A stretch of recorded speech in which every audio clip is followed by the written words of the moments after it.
A skeletal muscle cell is composed of numerous smaller cable-like myofibrils, which in turn are made up of a bundle of parallel myofilaments. Myofilaments are divided into functional units called sarcomeres, in which the actual contraction takes place. The myofilaments come in two flavors, thick and thin. Thick filaments are composed of myosin, while thin filaments contain actin, troponin, and tropomyosin. The interaction of thick and thin filaments is called the cross-bridge cycle and is the driving force behind muscle contraction. When the muscle is relaxed, the golf club-shaped myosin head is bound by ATP and detached from the thin filament.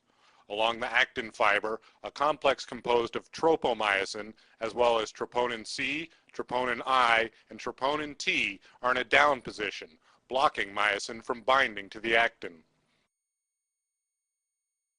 Once the neuromuscular junction has transmitted a signal, calcium concentration in the muscle cell jumps sharply. The troponin complex has 4 calcium binding sites, 2 of which are low affinity sites. Once these 2 are filled, the complex undergoes a conformational change, which moves it up and away. This movement allows tropomyosin to also relocate, clearing the way for myosin to bind. Even with the binding site clear, however, myosin will stay in its detached position if it is still bound by ATP. As the ATP is hydrolyzed to ADP and inorganic phosphate, the myosin head rotates back to its cocked position before jumping to an actin binding site, forming a cross bridge.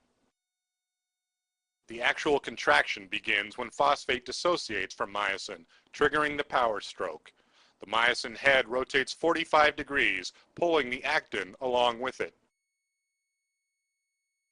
Once the power stroke is finished, ADP leaves, and the cross bridge is stuck in the attached and contracted state. If ATP again binds to the myosin head, then the cycle will start over at the relaxed stage.